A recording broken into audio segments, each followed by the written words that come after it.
Hola, ¿qué tal, amigas y amigos? Bienvenidos a este directo de Sumando Voces, un periódico digital enfocado en democracia, derechos humanos y desarrollo sostenible que nació en el seno de UNITAS. Y aquí seguimos porque tenemos una transmisión por circuito cerrado a través del Zoom, pero también tenemos una transmisión abierta a través de nuestras redes sociales. Concretamente, nos pueden seguir a través de Sumando Voces Bolivia en el Facebook del periódico digital y también en el Facebook de UNITAS. Quiero decirles que estamos en un ciclo de foros sobre democracia, derechos humanos y justicia que se denomina La Imaginación al Poder. En este ciclo estamos conociendo los resultados de una encuesta nacional que ha sido realizada por Ipsos Sies Mori y ha sido encargada por UNITAS este 2023 sobre la realidad del país. El pasado jueves hemos analizado los resultados sobre justicia y hoy nos toca abordar la temática de los problemas del país, la sensación que tiene la gente respecto al futuro de Bolivia. Por eso les invito a ver en primera instancia la ficha técnica de esta encuesta. Adelante con el video, por favor, sobre esta ficha técnica. Encuesta: percepción y sensación de la población sobre el contexto político. Objetivo: implementación de un estudio de percepción de la población boliviana sobre las organizaciones de la sociedad civil, organizaciones no gubernamentales, organizaciones sociales, organizaciones defensoras de derechos humanos, grupos de activistas, etc., y el ambiente sociopolítico en el que se desempeñan, su rol como actoras independientes en el desarrollo de los derechos humanos y la democracia, además de la percepción de la cooperación y el Estado en el marco de la recomendación del Comité de Asistencia para el Desarrollo, CAD. Objetivos específicos: percepción y sensación de la población sobre el contexto político, participación política ciudadana. Metodología: se trata de un estudio de tipo cuantitativo concluyente. La técnica que se utilizó fueron encuestas cara a cara en hogares. Población encuestada: población en general mayores de 18 años de edad de diferentes niveles socioeconómicos. Muestra: 2.000 encuestas, con un margen de error de aproximadamente 2,19%.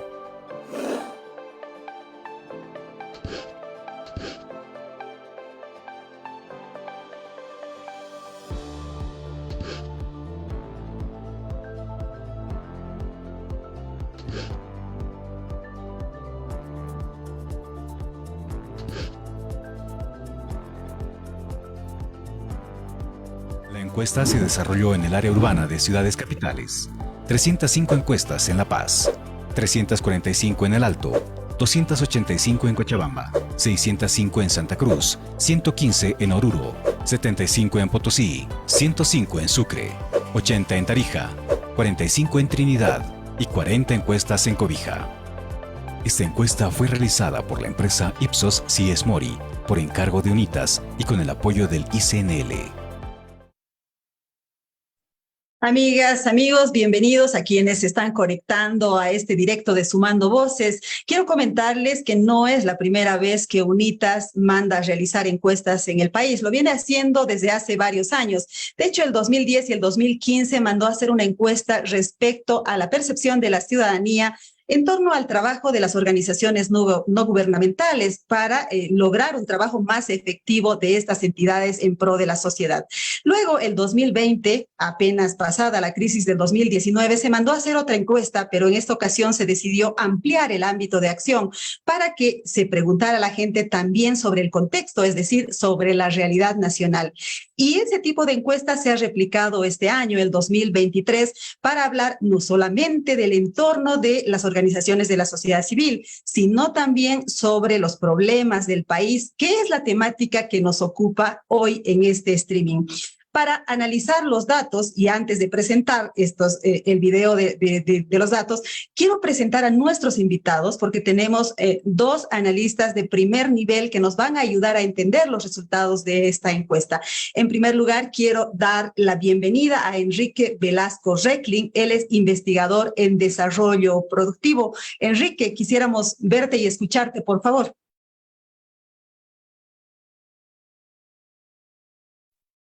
Bueno, muy buenos días a todos ustedes. Realmente un honor poder estar en esta discusión compartiendo con Carlos y por supuesto un saludo y un agradecimiento a UNITAS y a ti, Mary. Un gusto. Muchas gracias, Enrique. Y evidentemente nuestro otro invitado es Carlos Toranzo. Don Carlos es economista y además especializado en ciencia política. Le damos la bienvenida al streaming de Sumando Voces. Gracias por la invitación, doña Mary. Añorando sus tiempos de Página 7, le doy un saludo, igual que Enrique. Bueno, muchísimas gracias a ambos y sobre todo gracias a la gente que se está conectando a esta transmisión. Quiero invitarles a todos a que veamos el video que resume los resultados de esta encuesta respecto a la situación del país, concretamente cuáles son los problemas, cuáles son las sensaciones de la gente. Veamos ese video, por favor, con los resultados de la encuesta de UNITAS.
Empecemos a analizar los resultados de esta encuesta, punto por punto, lámina por lámina, y por eso quiero invitarles a ver una lámina que tiene que ver con los principales problemas del país.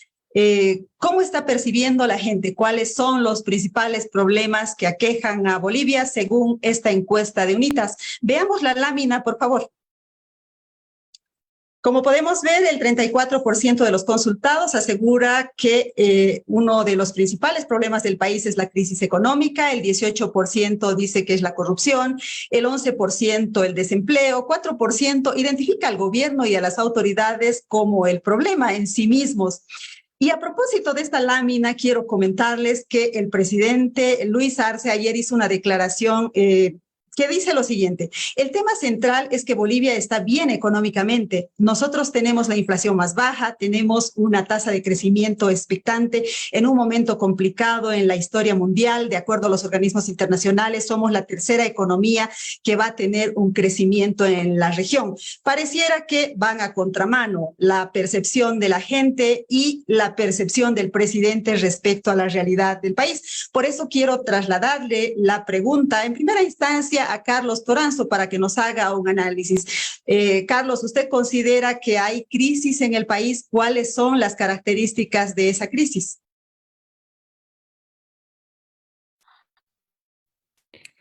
no hay peor ciego que el que no quiere ver.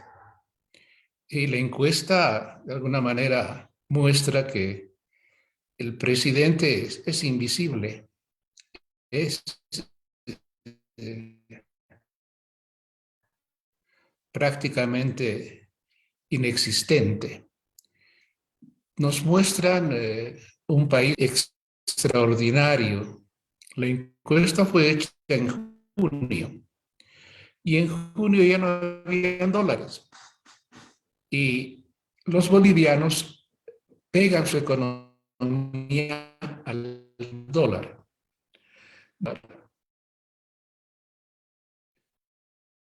La gente consideraba que la economía estaba bien cuando el banco sacarlos, pero ya hay un corralito bancario. Los bolivianos no pueden retirar sus dólares que han puesto al banco. Pero el presidente nos habla de inflación. ¿Y por qué no nos habla del agotamiento de las reservas de hidrocarburos? ¿Por qué no nos habla que en la balanza comercial de hidrocarburos ya tenemos signos negativos porque importamos más diésel y gasolina, importamos más hidrocarburos de los que exportamos? ¿Por qué no nos habla que si antes había casi 16.000 millones de reservas monetarias, hoy hay apenas 3.000 millones de reservas?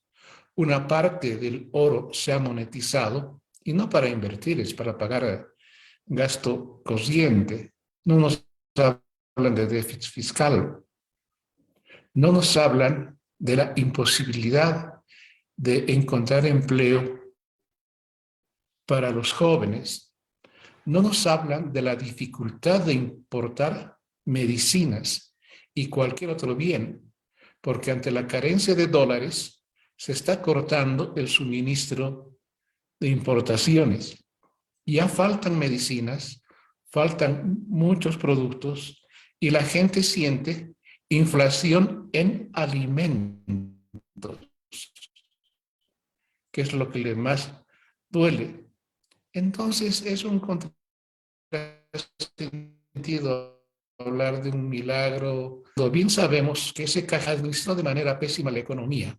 No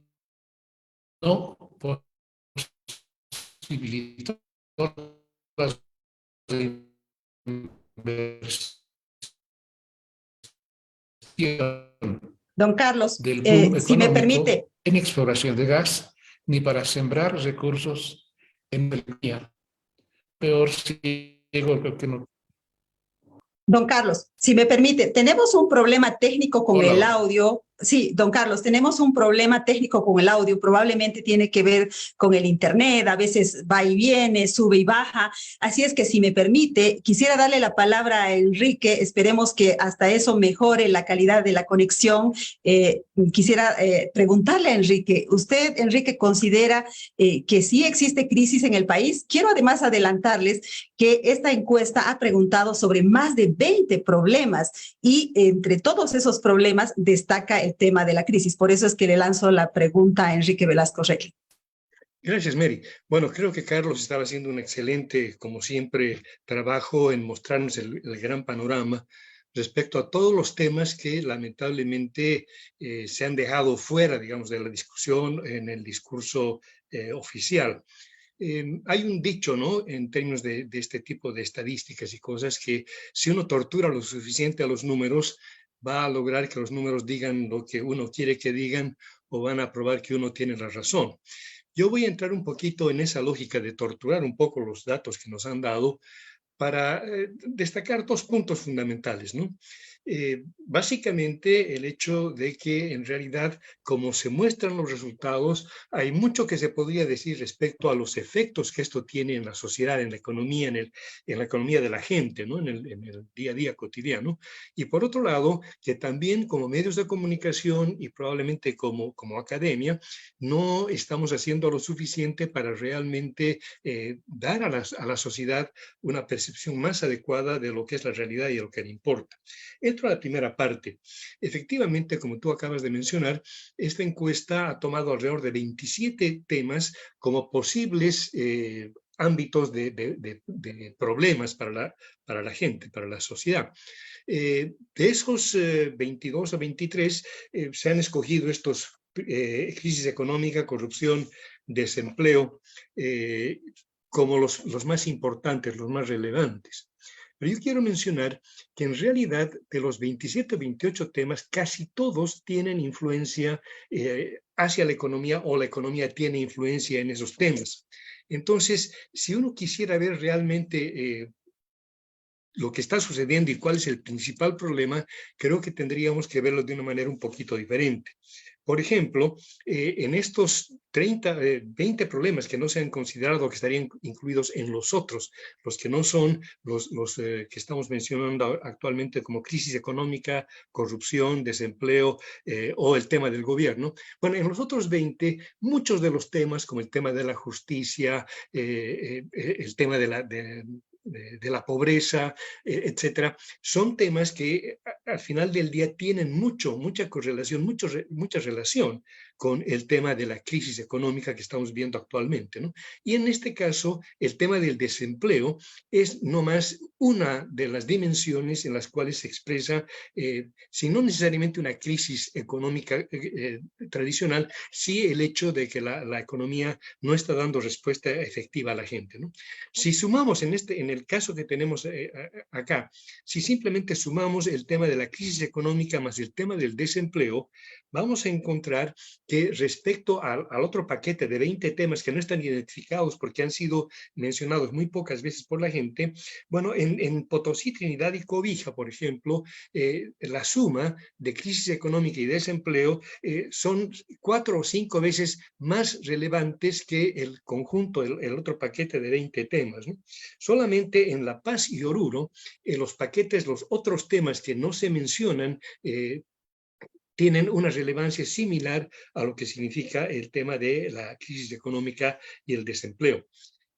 Menciono esto para dejar sentado que los otros temas que, repito, en realidad influyen en la economía o la economía influye en ellos, no están siendo mencionados y están siendo invisibilizados para el conjunto de la sociedad. Y esto tiene mucho que ver con cómo la gente percibe precisamente el tema del desempeño económico y sobre todo cómo a través de la política se están ocultando los efectos sociales, los malos efectos sociales que el crecimiento está teniendo en la sociedad. Y eso lo voy a ampliar un poquito posteriormente. Por ejemplo, el tema ya habíamos dicho, ¿no?, que respecto a los otros problemas, el tema de la crisis económica y el desempleo significan o son para la gente 4 o 5 veces más importantes. Si tomamos simplemente respecto al tema de la corrupción, vamos a encontrar que los temas económicos y de empleo son en general 4 o 5 veces más importantes que los otros, pero hay dos casos particulares. En el caso de Trinidad, el tema de la crisis económica y el desempleo es casi 17 veces más importante que el tema de la corrupción, y en La Paz y en Oruro, el tema de la corrupción prácticamente no se considera un problema, o por lo menos está por debajo del promedio nacional. Bueno, todo esto, ¿a qué me lleva? Bueno, por un lado, a que el hecho de que manejemos esta tremenda segmentación en lo que consideramos son los grandes problemas, lo que está haciendo es que los gobernantes, por ejemplo, gobernantes y autoridades que se mencionan acá como un 4% digamos, de incidencia o por lo menos de presencia en lo que son los problemas, en realidad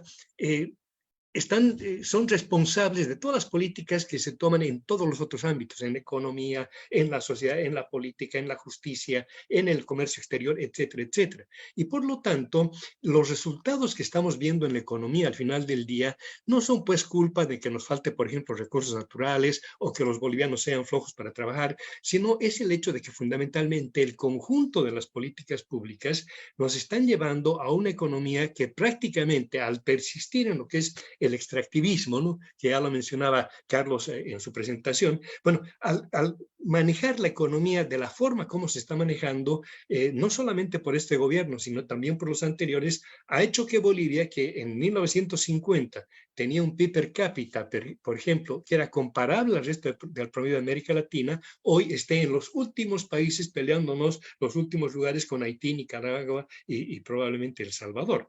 Entonces, el tema de fondo es que no deberíamos ver la problemática esta como temas aislados, sino tenemos que ver en su conjunto en el efecto social que todo esto tiene en el bienestar de la gente, ¿no? En la persistencia del tema de la pobreza, la desigualdad y por supuesto el bajo crecimiento económico. Entonces, en esa medida, creemos que la responsabilidad mayor de todo este manejo tiene que estar nomás en la política, en los políticos que han demostrado su incapacidad realmente para dotar a Bolivia de los instrumentos que podrían sacar efectivamente el provecho necesario de lo que es el gran acervo de recursos naturales que tenemos y de la capacidad que los bolivianos demuestran tener cuando salen a cualquier otro país vecino o en Europa, acá en Europa, etcétera, donde normalmente triunfan porque tienen las posibilidades de desempeñarse o de demostrar todas sus capacidades, ¿no? Entonces, cierro un poco este comentario diciendo que efectivamente, si bien podemos, y resulta útil, no sé si comunicacionalmente, pero se ha vuelto a la moda de segmentar la realidad boliviana en todos estos diferentes aspectos, creo que nos está haciendo falta un esfuerzo muy grande por ir mostrando a la sociedad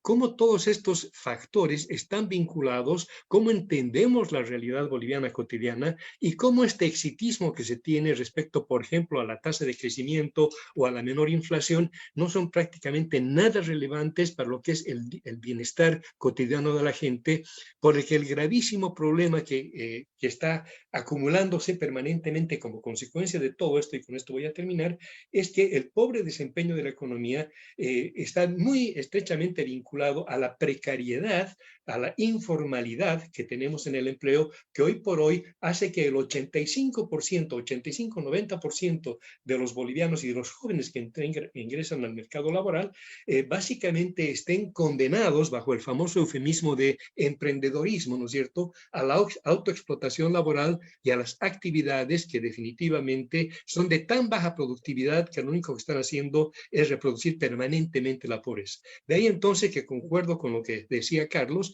acá el exitismo del gobierno es un flaco favor realmente a que como sociedad en su conjunto tomemos conciencia de lo que efectivamente está fallando y no le echemos la culpa a temas puntuales, repito, como la contaminación, el medio ambiente, lo que ustedes quieran, o el propio tema del desempleo, pero que lo vemos matizado por lo que es el absoluto la preeminencia de lo que es el cuentapropismo. Creo que por ahí quedo en esta parte y ahí queda la pregunta de fondo, ¿no? ¿Por qué tenemos una sociedad civil tan pobremente informada? Y esto es una especie de jalón de orejas también a las ONGs, a las organizaciones que trabajamos estos temas, que probablemente no estamos haciendo nuestra tarea como correspondería, no solamente para nosotros darnos el gusto de analizar un tema, sino para poder realmente explicar a la sociedad cuáles son los temas de fondo y cuáles son las preocupaciones y cuáles son los aspectos que deberíamos exigir a nuestros futuros candidatos y no solamente pelearnos o luchar o pelearnos por los nombres, sino tratar de buscar realmente el equipo de gobierno que nos permita resolver los problemas que tenemos. Gracias, Enrique. Justamente estamos en ese desafío de tratar de entender la realidad y tratar de explicarla de la manera más clara a la gente, y en eso se enmarca este ciclo de foros. Lo que parece quedar claro después de escucharles es que existe una preocupación muy grande de parte de la ciudadanía respecto al bolsillo, respecto a la economía, en principio con temas macro como el déficit fiscal, la carencia de dólares, el aumento de precios que ya empieza a reflejarse en un nivel de inflación. Sin embargo, eso tiene su correlato en lo social, nos decía Enrique Velasco, ¿no? Tiene que ver con el tema del desempleo, con la calidad de vida, con los índices de desigualdad, con los jóvenes que no encuentran oportunidades, ¿no? Entonces, lo económico está repercutiendo en la calidad de la vida de la gente. Con eso nos quedamos después de esta primera intervención. Pero veamos cuáles son las sensaciones de los encuestados, de los bolivianos que han sido consultados para esta encuesta. Yo les invito a mirar esta lámina en la que exploramos justamente este tema. ¿Qué es lo que siente la gente respecto al futuro del país? Fíjense ustedes, la encuesta nos revela que el 49% de los consultados siente preocupación. El 29% tiene una sensación de incertidumbre. El 13% siente esperanza. El 6% percibe pesimismo y el 2% entusiasmo. Pero si hacemos una suma de preocupación, incertidumbre y pesimismo, llegamos a la conclusión de que el 84% de la gente tiene una sensación negativa respecto al futuro del país. Quiero preguntarles a nuestros invitados, ¿por qué está sucediendo esto? ¿Tiene que ver con estos índices de crisis o estos índices económicos que se reflejan en lo social? ¿Cuál es el motivo y cuáles son las consecuencias de que la gente se sienta así? Volvemos con Carlos. Adelante, Carlos, por favor, con su punto de vista. Déjame hacer primero un paréntesis metodológico que lo ha insinuado Enrique y que es muy importante. Nos pide Enrique una visión holística, una visión interdisciplinaria para analizar los fenómenos y no segmentar analíticamente los temas.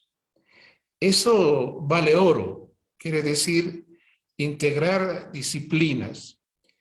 ¿Cómo no va a sentir pesimismo la gente cuando el presidente Arce acusa a Morales de haber protegido al narcotráfico y lo acusan de ser pedófilo? ¿Cómo no va a haber pesimismo cuando Morales acusa a Arce de defender al narcotráfico?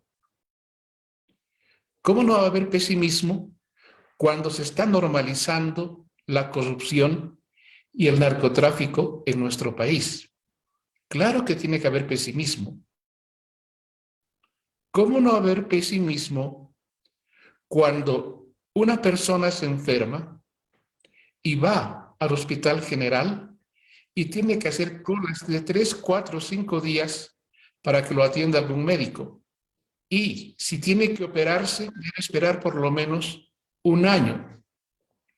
¿Cómo no va a haber pesimismo si de cada 10 niños que acaban la primaria, 8 no entienden lo que están leyendo?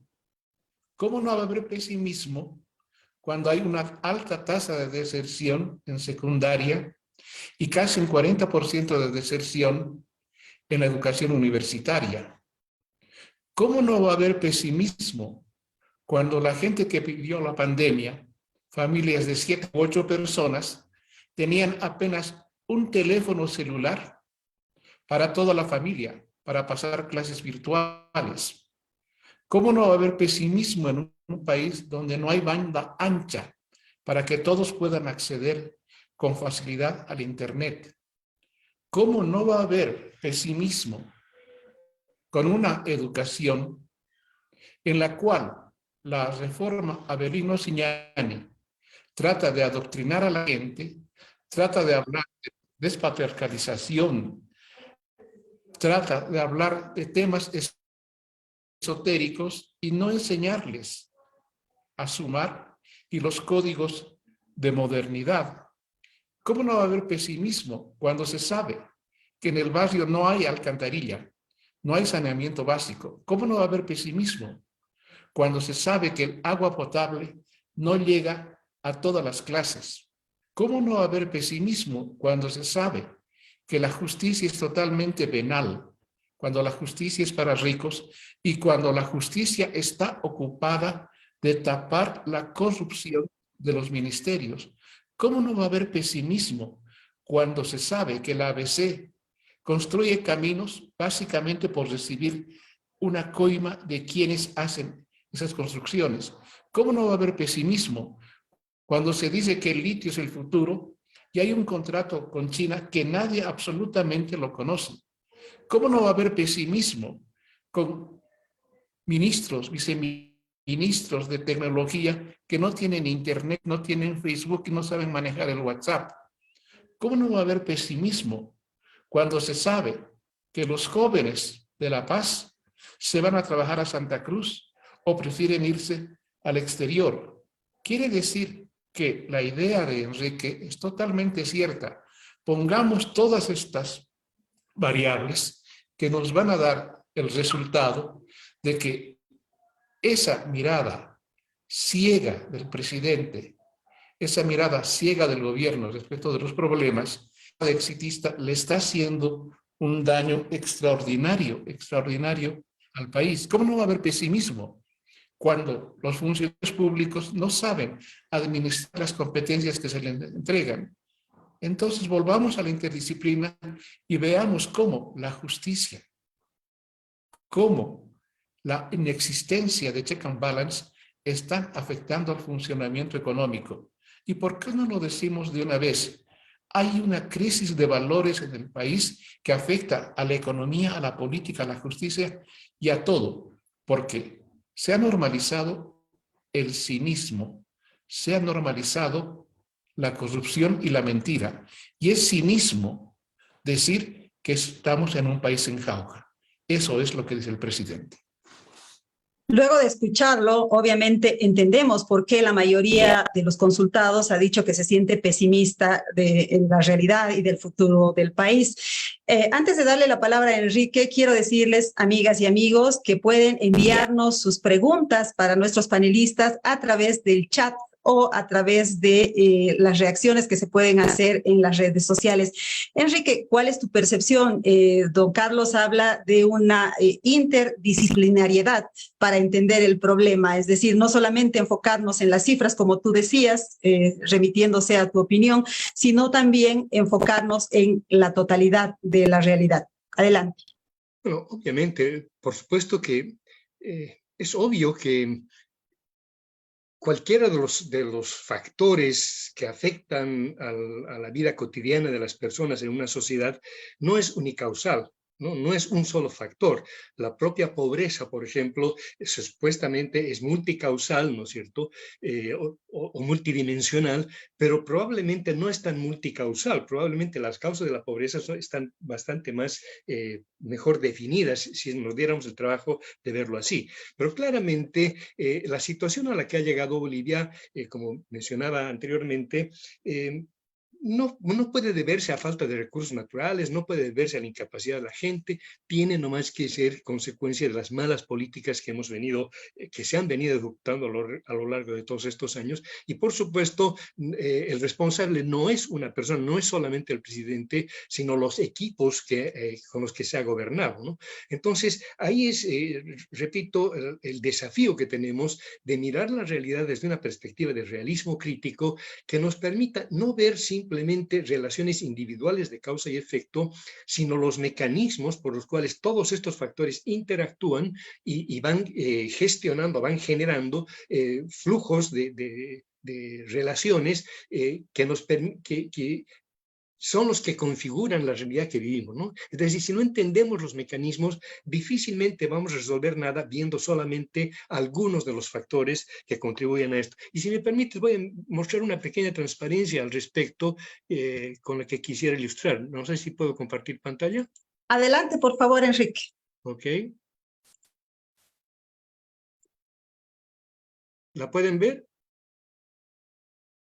Sí, la vemos. Adelante. Ok. Básicamente esta es la idea, ¿no?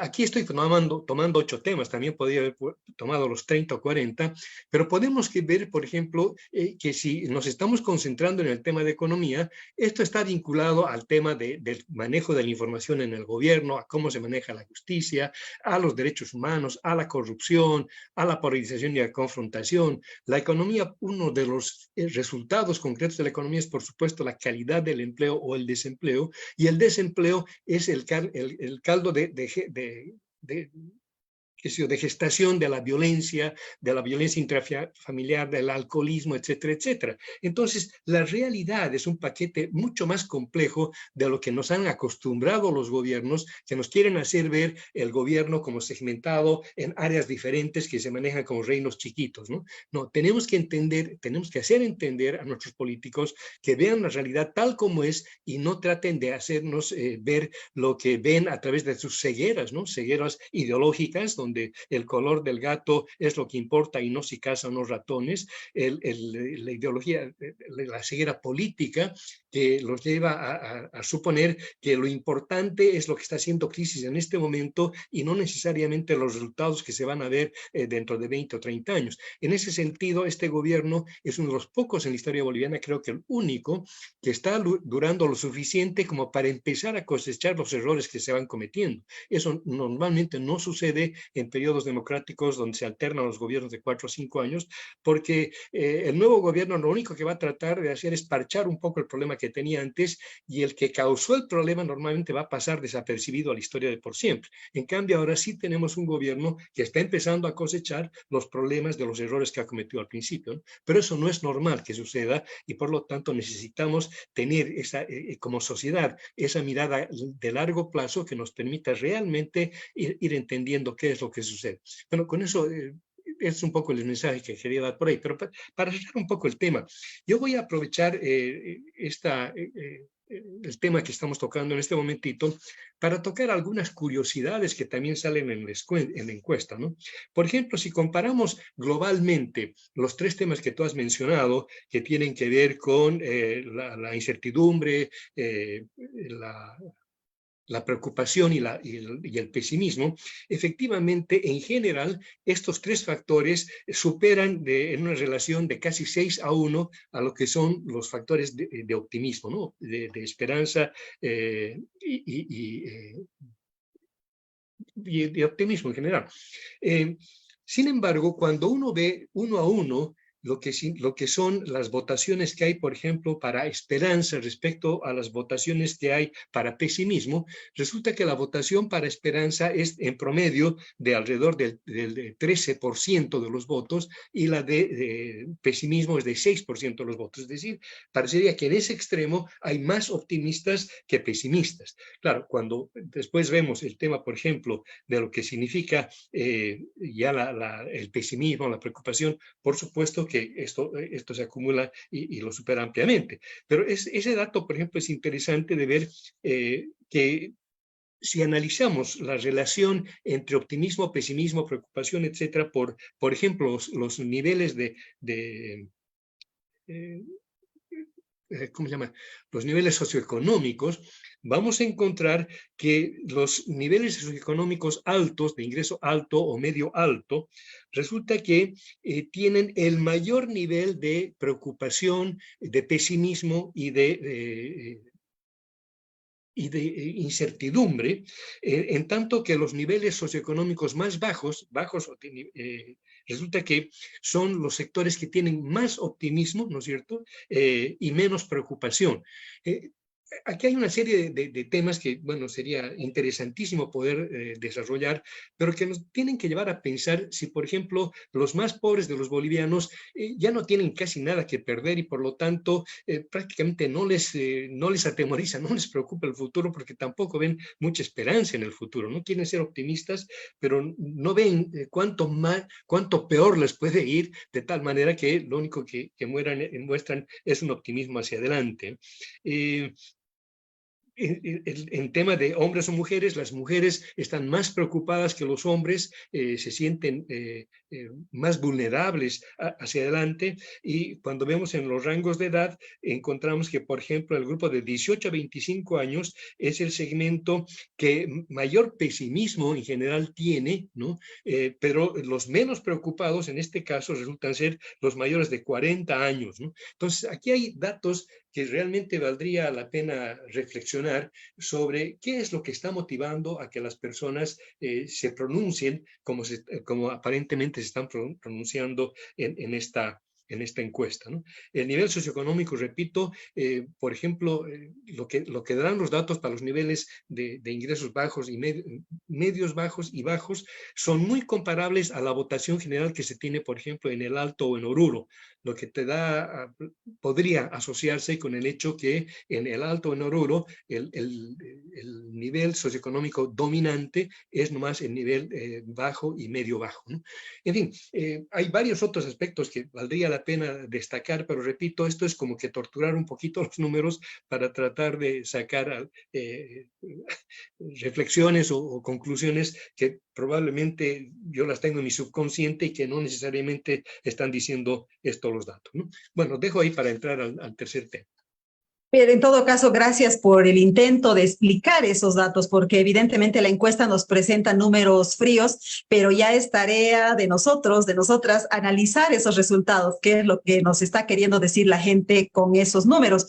Pero les comento, amigas y amigos, que también hemos preguntado en esta encuesta sobre el capitán del barco, es decir, sobre el presidente Luis Arce, cómo lo está haciendo, cómo está gestionando los principales problemas del país. Les invito a ver esta lámina en la que se refleja esta situación. Veamos, según la encuesta, el presidente hizo un muy mal manejo o un mal manejo de la corrupción. Un 80% tiene esta opinión. El 78% considera que hizo un mal manejo del tema de la polarización y la confrontación entre bolivianos. El 78% considera que hizo un mal manejo sobre el tema de la justicia. El 77% dice que ha hecho un mal manejo del tema del desempleo. Pero tenemos más indicadores, así que veamos una lámina más sobre el desempeño del presidente respecto a estas problemáticas que son centrales en la vida del país. El 76% considera que el presidente ha hecho un mal manejo sobre el tema de la violencia. El 72% considera que ha hecho un mal manejo del tema de la economía, lo cual es sintomático tomando en cuenta que el presidente es economista. El 67% considera que ha hecho un mal manejo de la información pública. A propósito, quiero comentarles que hoy se recuerda el Día Internacional del Acceso a la Información. En un país como Bolivia, el dato no es menor, tomando en cuenta que existen niveles de opacidad importantes en la gestión pública. Y finalmente, el 60% considera que el presidente ha hecho un mal manejo del tema del respeto a los derechos humanos. Vamos a analizar con nuestros invitados, con nuestros panelistas, estos datos. ¿Cómo ven la gestión del presidente Luis Arce respecto a los diferentes temas? Empecemos con Carlos Toranzo. Adelante, Carlos, por favor. ¿Cuál gestión? ¿Cuál gestión? No hay presidente, no hay gobierno, no existe gobierno. Estamos caminando sobre una crisis terrible y estamos frente a la inexistencia de un capitán y de oficiales que manejen bien las políticas públicas. Yo creo que estamos ante un precandidato que lucha por ser precandidato del MAS, lucha por reproducir el poder, pero no se está ocupando de las políticas públicas del país. Pero una cosa que me interesa retomar de lo que hablas tú, Mary, del interés de Unitas, es el tema de la sociedad civil. Se dice sociedad civil desinformada, pero ¿de qué sociedad civil estamos hablando? La COP está totalmente cooptada por el gobierno. La CESUCB también, las Bartolinas también, los chuteros también, los gremiales también, los transportistas también. Y están totalmente clientelizados y prebendalizados. Y si se están dividiendo es por buscar un ala en el cual podrían tener acceso a más prebendas y ser una clientela de aquel que pueda tener más poder. No hay una sociedad civil ciudadana. Si algo existe en Bolivia es déficit de ciudadanía. Los bolivianos creemos en nuestros derechos, pero nunca en nuestras obligaciones. Y también hay que decir que a eso han contribuido al inicio muchas ONGs. Cuando entró Evo Morales al poder, Lo llevaron al poder las ONGs, esas que luchaban contra las leyes malditas, esas que se convirtieron en el intelectual orgánico del MAS. Poco a poco se han ido separando algunas de ellas. Pasa como en el M9 del 52, que había cooptado a todos y desde el 56 se fueron autonomizando. Pero falta el proceso de autonomización de muchas ONGs y el proceso de autonomización de organizaciones sociales para tener una sociedad civil crítica, que piense en la necesidad de los datos y pueda criticar aquellas políticas públicas inexistentes o aquello que se está haciendo de equivocado. ¿Por qué, de otra parte, Evo Morales la pasó muy bien, tuvo un jolgorio por el boom económico? Ese era un capital de su gobierno, y el otro capital era que no existía oposición. Hoy, Arce no tiene oposición política y todavía, sin embargo, tiene la posibilidad de la inexistencia de esa oposición política en un ambiente en que no hay boom económico. Se han perdido los políticos. Ya los políticos como Filemón Escobar, como Simón Reyes, como los grandes dirigentes mineros no existen. Son de la estatura chata de aquellos dirigentes de la COP. Entonces la crisis es más profunda, no es solo económica, es crisis de valores, lo dije. Hemos normalizado la corrupción, el narcotráfico. Hay ausencia de visión estratégica, discutimos solo el corto plazo. No hay sociedad civil crítica, es una sociedad civil prebendalizada y clientelizada. Entonces estamos en uno de los peores de los momentos. Pero, obviamente, cuando se llega a los peores momentos, y quizá si vamos a sufrir más, podrá llegar un momento de disponibilidad en que la gente se rebele y quiera pensar por cuenta propia. Enrique, ¿qué opinas? Hay un jalón de orejas de don Carlos Toranzo para la sociedad civil en su conjunto. ¿Cuál es tu percepción? No, comparto plenamente. Creo que nosotros desde la Fundación INACET hemos sido bastante críticos y somos bastante críticos respecto al que importismo, ¿no? En mucha parte de la sociedad. Pero yo añadiría un grupo culpable más, en el cual obviamente nos incluimos, y es la academia, ¿no? Creo que el rol de las universidades, el importismo de las universidades sobre estos temas es tremendamente preocupante. En nuestros años de universidad, allá en los 60, 70, sin duda, como estudiantes, participábamos de debates y éramos parte de discusiones en las cuales se discutía pues la gran política nacional, etcétera, etcétera. Hoy, yo no veo nada de eso sucediendo actualmente. El manejo de la economía o del estudio de la economía está cada vez más matematizado, suponiendo que todos los seres humanos acá somos las moléculas que podemos ser regidos por algún tipo de ley inmutable, como puede ser la ley de la gravedad, etcétera, etcétera, ¿no? Pues creo que nos está faltando en la academia desarrollar un pensamiento crítico como forma estándar de pensamiento, no conformarnos con lo que nos dice un reporte, una cosa, sino tratar de indagar cada vez más y tratar, repito, de entender los mecanismos que están dando lugar a los resultados que tenemos en Bolivia. La política económica, o por lo menos la teoría económica, es la misma en Bolivia, en el resto de América Latina y prácticamente en el resto del mundo, ¿no? Pero con esa misma lógica de política, de teoría económica, las sociedades tienen resultados diferentes. Entonces, claramente, incluso con ese instrumental deficiente, es posible lograr resultados adecuados.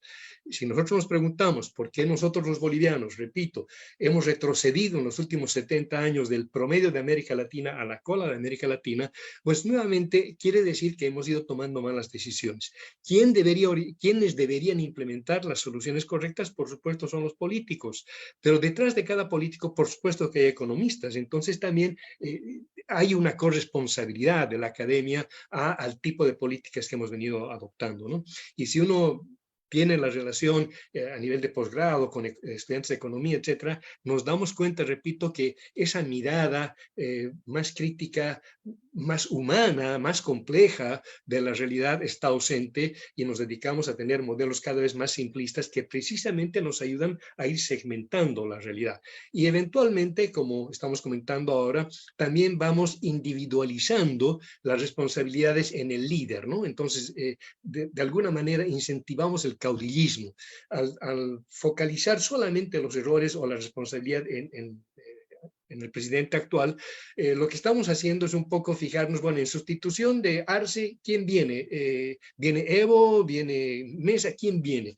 Y entonces no estamos posicionando en la sociedad la necesidad de que el próximo gobierno sea un equipo de gobierno que tenga la película clara en el conjunto de la problemática y tenga la película también clara para ir resolviendo y viendo cómo vamos a solucionar estos temas. La reforma de la justicia es absolutamente esencial, pero no podemos esperar a que toda la justicia se resuelva para que podamos enfrentar un desarrollo económico alternativo. Y lo mismo con la educación. La educación es esencial para el desarrollo, pero los efectos de la educación los vamos a ver en la economía de aquí a 20 o 30 años. Por lo tanto, tenemos que empezar a reformar la economía con lo que tenemos hoy, no esperar a que sea la educación la que nos dé esto. Eventualmente, la orientación y el bienestar de la economía va a poder identificar las áreas de educación o la forma como tendríamos que enfrentar la educación, pero no probablemente al revés, porque al revés no tendría sentido que nosotros nos imaginamos un futuro cuando el futuro lo está marcando ya el mundo con sus opciones, ¿no? Entonces, repito, necesitamos realmente hacer un mea culpa generalizado, darnos cuenta que no podemos seguir parcelando la realidad, tenemos que entenderla en su complejidad y eso significa un tremendo esfuerzo intelectual en el cual obviamente tienen que incorporarse todos los actores nacionales. Y ahí un poco, volviendo al tema que mencionaba Carlos, sin duda, las ONGs han tenido un periodo muy cómodo de simplemente seguir los lineamientos del Banco Mundial, del Fondo Monetario, de ciertos gobiernos, etcétera, donde hemos simplemente amortiguado el neoliberalismo imperante hoy en Bolivia a través de los bonos, por ejemplo, ¿no? Los bonos los implementa o los desarrolla el Banco Mundial en los 80 para dar un poco de oxígeno a los gobiernos que habían implementado el neoliberalismo y que tenían mucha presión social por el tema del desempleo, etcétera, etcétera. Bueno, los bonos y la política monetaria, todos son resabios del neoliberalismo que muchas ONGs los han tomado como parte de la realidad y han trabajado muchísimo para que eso se fortalezca o se implemente, ¿no? Entonces creo que tenemos que hacer un mea culpa serio y tenemos que realmente ser parte de la solución. Por lo menos no seamos parte del problema, ¿no? Y creo que pensar fuera de la caja, pensar alternativamente, ayudaría mucho a que la gente, repito, tome más conciencia sobre aquellos factores que efectivamente están marcando su día a día. En todo caso, para quienes estén interesados sobre la temática de la democracia, el desempeño de las organizaciones no gubernamentales, el papel de la sociedad civil, les invitamos a ver el siguiente foro, porque va a ser el próximo jueves también a las 11 de la mañana, y ahí vamos a analizar más a profundidad con datos de la encuesta respecto al comportamiento de la sociedad civil en esta coyuntura. Pero quisiera que vayamos a una nueva lámina porque queremos analizar cuál ha sido el comportamiento de las instituciones del Estado en esta situación del país. Por favor, veamos la lámina en la que vamos a tomar en cuenta que el puntaje menor, es decir, el más bajo, es 1, es decir, el negativo, y el mejor o positivo es 7. Por lo tanto, el puntaje de aprobación tiene que ser 3.6. Veamos cómo les ha ido a las instituciones del Estado. Todas las que están en la pantalla, son 9, han sido aplazadas por los consultados en nuestra encuesta. Fíjense, la que más bajo puntaje tiene es la justicia. El sistema de justicia apenas llega al 2.5 sobre 7. La que más puntaje tiene es 3.5, que es las Fuerzas Armadas, pero tampoco logra superar la barrera y aprobar, porque ya les digo, el puntaje más alto es 7. Pero sigamos viendo, Defensoría del Pueblo 3.4, Gobierno Departamental o Gobernación, dependiendo de dónde se hizo la encuesta, 3.3, Gobiernos Municipales 3.2, Gobierno Nacional 3.1, Órgano Electoral 3.2, Funcionarios Públicos en general 3 y la Policía 2.0. 3.8. Vamos a analizar los resultados de estas instituciones con nuestros panelistas. ¿Qué nos puede decir Carlos Toranzo respecto a esta institucionalidad que es la que conduce los destinos del país? La explicación sobre Bolivia normalmente era la siguiente. Se decía que en Bolivia existe una sociedad civil grande, fuerte, levantisca y un Estado pequeño, un Estado débil. Y junto a ese Estado débil eran débiles también todas las instituciones. Lo que no nos explicó la teoría es que esa sociedad civil fuerte, aguerrida, no era democrática. Era una sociedad civil autoritaria, porque si había luchado contra los militares en épocas de dictadura, en realidad buscaba su propia dictadura, la dictadura del proletariado, o buscaba su caudillo autoritario populista. Entonces, está claro que no hay un Estado fuerte y no hay instituciones fuertes. Pero a la encuesta habría que preguntarle lo siguiente. Uno de los grandes aliados del gobierno cubano son las Fuerzas Armadas. Del gobierno de Ortega son las Fuerzas Armadas. Del gobierno de Maduro son las Fuerzas Armadas. Y a pesar de la tradición negativa, reaccionaria de las Fuerzas Armadas, Evo Morales se alió con las Fuerzas Armadas, las premió constantemente y Arce sigue en la alianza con las Fuerzas Armadas. Esa es la paradoja, y le dan un premio a esas Fuerzas Armadas. Quienes están siendo consultados le dan un puntaje más o menos aceptable, cuando en realidad esas Fuerzas Armadas son casi un cogobierno con el gobierno de Morales y con el gobierno de Arce.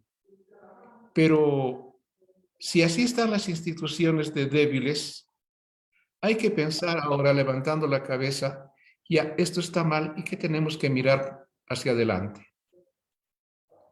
Y hacia adelante parece que uno de los temas nodales para ver luces en el camino es pensar en colocar con prioridad el cuidado del medio ambiente, pensar en el cambio climático, en la urgencia del agua para todos, cosas que no tienen nada que ver con el extractivismo actual que funciona en el país. Y tenemos que pensar en la necesidad de la introducción de la transformación digital absolutamente en todos los rubros de la economía y hasta en nuestra vida cotidiana.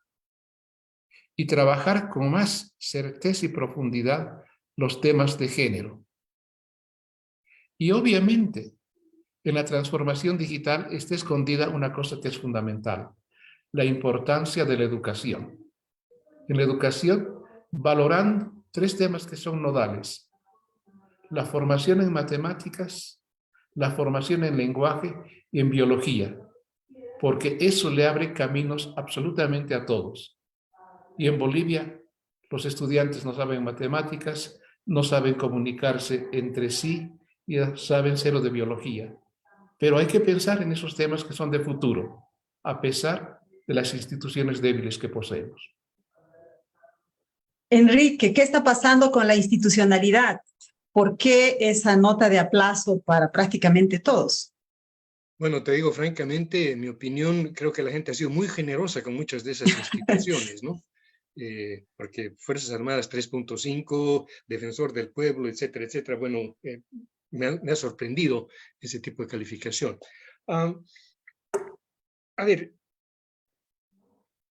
nuevamente, cuando, por ejemplo, si hablamos de Fuerzas Armadas y de policía, tenemos 2 instituciones que en los últimos años no se caracterizan particularmente por su heroísmo, por su patriotismo. En tema de la policía, la corrupción está pero absolutamente por todo lado. El tema de las Fuerzas Armadas tampoco nos demuestra que realmente esté haciendo un papel de compromiso con el país, ¿no es cierto? Tiene prebendas que no las tiene cualquier trabajador, jubilación con el 100%, etcétera, etcétera. Entonces, parecería que todos estos son como gente o como grupos que están un poco medrando del gobierno, están chupando la savia de la planta, ¿no? Y uno se pregunta, bueno, ¿en qué medida realmente esto debería funcionar o no? Ya el año 1985 habíamos propuesto que en realidad Fuerzas Armadas y Policía deberían desaparecer, deberíamos tener una Guardia Civil especializada, por un lado, en seguridad interna y en todo lo que significa, qué sé yo, defensa civil, ¿no es cierto?, de los problemas de desastres naturales, etcétera, etcétera. Es decir, repensar todo aquello. Podríamos decir lo mismo de los tribunales de justicia y todo lo demás. El punto al que quiero volver es precisamente es que cuando vemos las instituciones por separado, los problemas por separado, los temas por separado, encajonados, lo que estamos demostrando es que como sociedad estamos mucho más confundidos que equivocados. Puede que tengamos razón que la economía no está bien, puede que tengamos razón que la educación no está bien, etcétera, pero cuando nos preguntamos por dónde empezar a resolver es que no sabemos por dónde realmente empezar a jalar los hilos, ¿no? Y en esa medida, nuevamente, la necesidad de que la sociedad civil, las ONGs, la universidad, etcétera, se pongan las pilas y empecemos a identificar los mecanismos que están operando en Bolivia.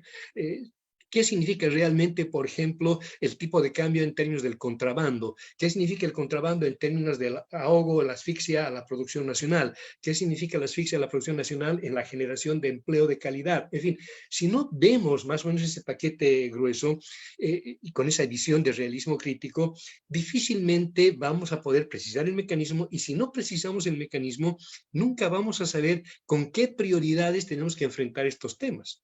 Si nos ponemos a pensar probablemente en qué van a ofrecer los candidatos en la elección del 2025, va a ser como el plan de la Agenda 2025, es decir, una sumatoria de buenas intenciones, ni siquiera buenas intenciones, de deseos para engatusar a la gente, pero que al final del día no tienen un fondo, una mirada integral que nos diga, bueno, estos 2 o 3 años vamos a tener que sacrificar ABC para poder de aquí a 4 o 5 años compensarlos y resolver otro tipo de problemas. La justicia no la tenemos que enfrentar con absoluta urgencia, pero inicialmente vamos a resolver estos impactos negativos que tiene la justicia en el bienestar de la gente. Es decir, para partir, tenemos que generarnos una economía que tenga la espalda suficiente para financiar mejor educación, mejor salud, mejores caminos, etcétera, etcétera. Mientras vivamos del extractivismo y mientras vamos a depender de cuánto gas nos quiere comprar la Argentina, a qué precio nos quiere comprar, etcétera, etcétera, ¿no? Entonces, necesitamos realmente ponernos las pilas y pensar que el desarrollo no va a venir de afuera, no va a venir con Alianza para el Progreso, no va a venir con donaciones, tiene que venir de los recursos que genera el país.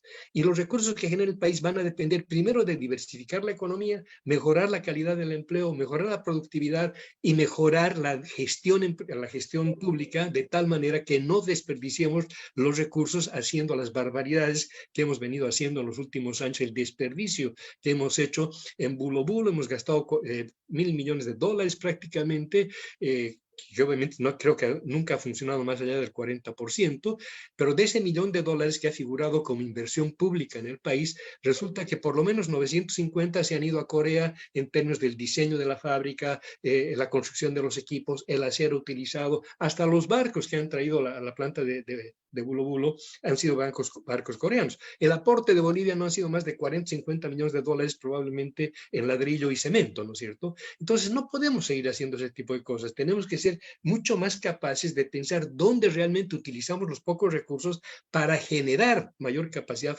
productiva que nos permita realmente generar el valor agregado que nos va a permitir manejar mejor la economía. Y entre paréntesis, el tema no es más financiarización, el tema no es más plata a los bancos, porque en la medida que esa plata que dan los bancos no vaya para generar valor agregado en la economía nacional, simplemente los bancos van a ser cada vez más ricos y vamos a tener cada vez más contrabando, ¿no? Entonces, nuevamente, y quiero no termino de enfatizar este tema.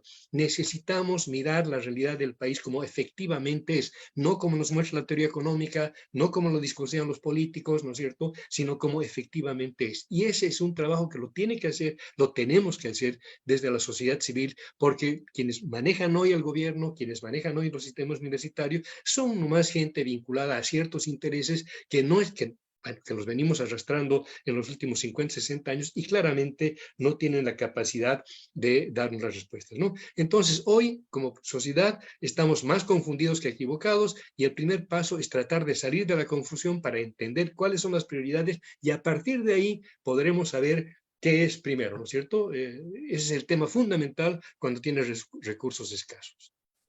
Muchísimas gracias, Enrique. Carlos, llevamos más de una hora de transmisión, pero todavía tenemos las opiniones y las preguntas de la gente que se ha conectado a través del Zoom y a través de nuestras redes sociales.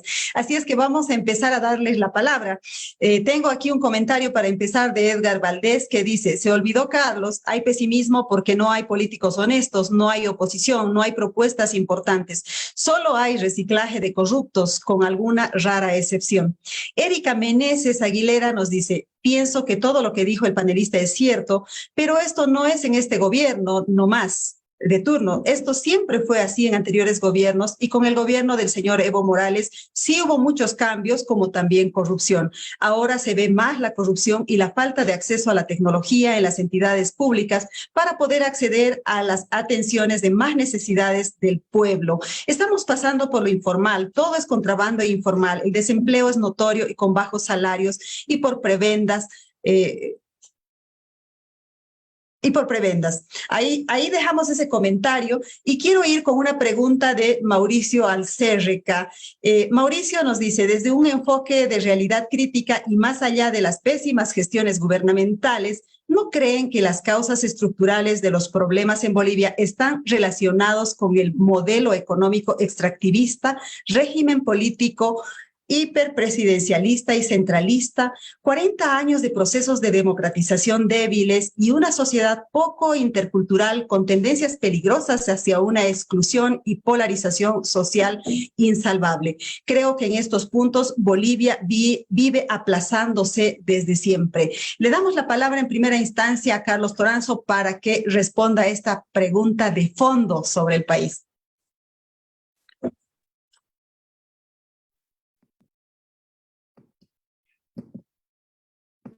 En realidad no es pregunta, es opinión y concuerdo con esa opinión.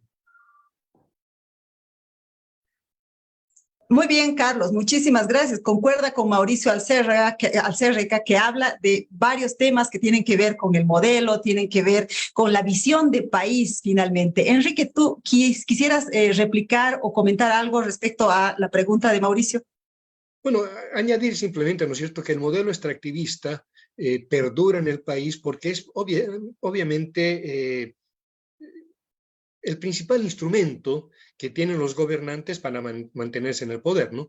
Es decir, con el modelo extractivista lo que se tiene es un Estado o un grupo, en algún momento han sido privados, grupos que concentran la riqueza del país y se dan el lujo, ¿no es cierto?, de poder hacer gotear un poquito hacia la sociedad a través de regalías, en el caso del gobierno a través de los bonos, etcétera, pero es una forma de fidelizar a la pobreza, ¿no es cierto?, el uso prebendal de esos recursos, que si saliéramos, que si quisiéramos realmente resolverlos de fondo, obviamente la salida, el camino es la diversificación de la economía, y la diversificación de la economía requiere necesariamente superar el extractivismo, ¿no?, para poder generar empleo diverso, etcétera, etcétera. Entonces, los políticos están más que felices con que se termine, bueno, quizá no en este momento con que se termine el gas, pero están felices con que aparezca el litio, ¿no?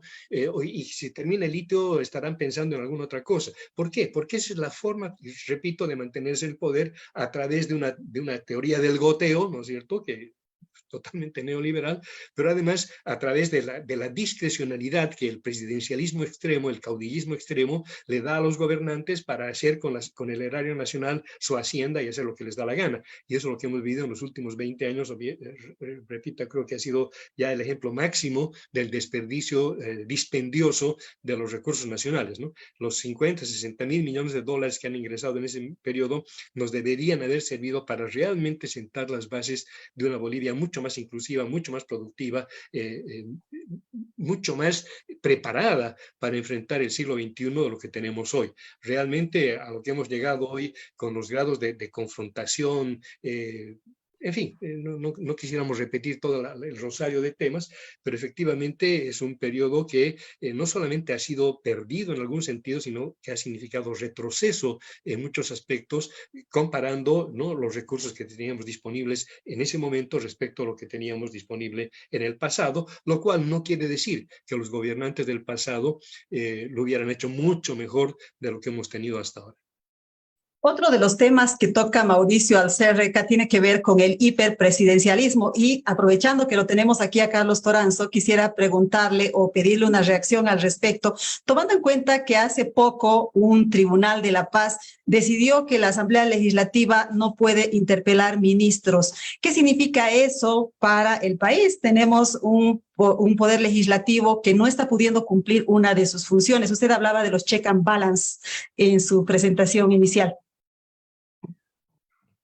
Lamentablemente se ha creado una república con base en caudillos, desde Bolívar, Sucre, Santa Cruz, Paz Extensoro. Bolivia es un país de caudillos. Organización política que no tiene caudillo no es viable. Y junto al caudillismo está la obsecuencia de quienes siguen al caudillo. Es vergonzoso cómo se le celebran todas las cosas al caudillo, al gobernante de turno. Y eso, como sistema político, nos ha dado que tenemos un modelo hiperpresidencialista en el cual quien decide todo es el presidente, y más todavía si es un caudillo que tiene 2/3 de mayoría parlamentaria. Desde la Constitución de 1826 se habla de Estado de Derecho y de independencia de poderes, pero jamás ha existido independencia de poderes. Lo que hay es más bien una absorción total por parte del Poder Ejecutivo, del Poder Judicial, del Poder Legislativo, del Poder Electoral incluido. Bajo un modelo hiperpresidencialista y con una cultura caudillista, es muy difícil democratizar la política, democratizar la sociedad, democratizar la vida cotidiana. Pero hay que entender que ese hiperpresidencialismo se liga también con un fenómeno muy marcado de centralismo. Pero ya hay algo de discusión sobre la necesidad del federalismo en Bolivia. Va a durar muchos años esta discusión, pero bienvenida sea. Y ojalá pasemos a la discusión de dejar atrás el hiperpresidencialismo que nos ha hecho mucho mal y entrar a otro sistema político donde no dependamos del caudillo ni del presidente.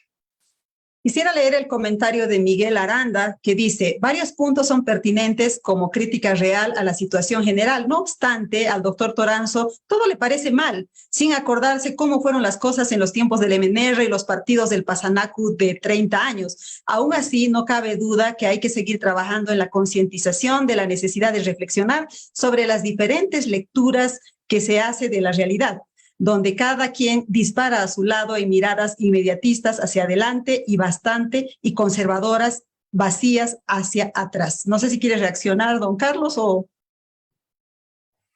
No, en lo que yo he escrito hace mucho tiempo, por ejemplo, de inclusión social, hablo del Congreso Indigenal, hablo del 52 como otro fenómeno de inclusión social, hablo de la participación popular como otro fenómeno de inclusión social, hablo del proceso de cambio como inclusión social. Pero una de las grandes dudas en todo el mundo es cómo se puede equiparar inclusión social con democracia. La Revolución Rusa, claro que hizo inclusión social, por supuesto, pero generó un Estado totalmente autocrático. La Revolución Cubana hizo inclusión social, pero generó un Estado autoritario. La Revolución Nicaragüense hizo inclusión social, pero generó un dictador de la estatura de Ortega. El proceso de cambio, claro que hizo inclusión social, pero generó un Estado totalmente autoritario. No hay todavía la fórmula en el mundo para lograr sintonizar bien la inclusión social y las libertades democráticas. No lo hay. Sobre pretexto de inclusión social se genera autoritarismo. Se limitan libertades de expresión, libertad de prensa. No se puede discrepar del poder. No hay todavía una fórmula que resuelva ese impasse, esa asintonía entre la inclusión social y lo que es la necesidad de democracia. ¿Quién no va a decir que no estaba bien la revolución del 52 al eliminar el latifundio y a los señores feudales? Pero ¿quién puede aplaudir a San Román? ¿Quién puede negar que con Evo Morales hubo, por supuesto, inclusión social, pero quién va a negar que hubo un exaltado fenómeno de extractivismo y un exaltado fenómeno de corrupción y de aceptación del narcotráfico? Entonces las cosas no son blanco y negro, hay que verlas en esos matices. Muy bien, gracias, Carlos. Quisiera pasarle esta pregunta a Enrique, viene de Dino Palacios. Él dice, el tema que mejor puntaje posee entre los mal encarados por el presidente es el de derechos. Y luego, entre las peores instituciones, aparece el defensor. ¿Cómo se explicarían esas respuestas de la encuesta? Bueno, mira, la verdad que no sabría cómo explicar el porqué de esa respuesta. Yo creo que en general el problema que tenemos como país es que vivimos una tremenda desinstitucionalización al grado que tenemos un país, un Estado que es disfuncional en todo lo que se relaciona, por ejemplo, al tema del desarrollo productivo, ¿no? Entonces ya no causa sorpresa nada y cualquier cosa puede suceder. Mary tocaba el tema de este fallo judicial que prohíbe que se interpele a los ministros.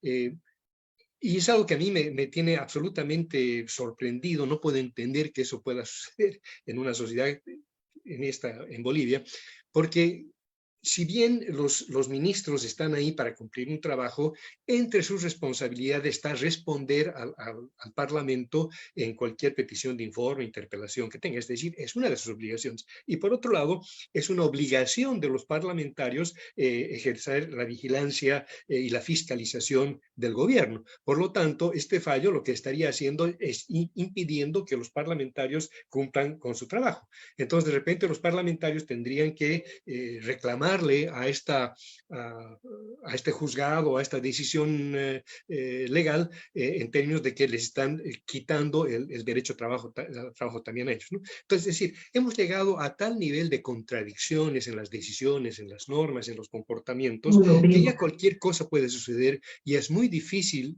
realmente encuadrar alguna situación particular del país en el contexto de la constitución política del Estado, por ejemplo, ¿no? Que si bien se ha aprobado en el 2009, ya básicamente está absolutamente demostrado que el primer violador de la constitución es el propio gobierno. Entonces, ¿qué te puedo decir? ¿Cómo puedo explicarlo? Es inexplicable y es por eso que estamos en la situación en la que estamos, repito, peleándonos la cola de América Latina con Haití, Nicaragua y El Salvador. Bueno, tenemos una pregunta de Yesenia Jessica Espejo que quisiera pasársela a Carlos Toranzo y esta va a ser la última porque después ya tenemos que cerrar esta transmisión. Ella pregunta, ¿cómo ven a Arce en su actitud que tiene con cada departamento? Es decir, 2 departamentos estuvieron de aniversario y en ninguno estuvo ni el presidente ni el vicepresidente. ¿Tiene una mala relación el presidente con las regiones? ¿Cómo está viendo, Carlos, esta relación que existe entre el poder central y las regiones? El MNR del 52 era totalmente centralista. No hay que olvidarse de Terebinto. Todos los regímenes de gobiernos fuertes, de mayorías parlamentarias fuertes, son hipercentralistas. Entonces, su relación con las regiones no siempre es la mejor. El MAS lo que ha hecho es centralizar más la política, centralizar más el uso de recursos por parte del gobierno central, y de esa manera ha ido matando poco a poco la poca descentralización que había, inclusive afectando a la participación popular. Sin embargo, hay una diferencia muy fuerte entre Morales y Arce. No hay que olvidar que Morales tuvo como gran aliado al empresariado cruceño. Se dieron la mano y iban al unísono, eran los grandes aliados. ¿Y es paradójica esta alianza? No. El MNR de 1952 planteó la marcha al oriente y la alianza con la burguesía agropecuaria emergente o ayudar a crear la burguesía agropecuaria de Oriente. El MAS, que es un piso adicional del nacionalismo revolucionario, hizo la segunda marcha al oriente, con las migraciones y con el apoyo al empresariado cruceño. Él podía tener esa relación con los empresarios sin que lo acusen de reaccionario, de aliarse con lo más conservador del empresariado del país, porque era dueño del país, era dueño del MAS, era dueño absolutamente de todo.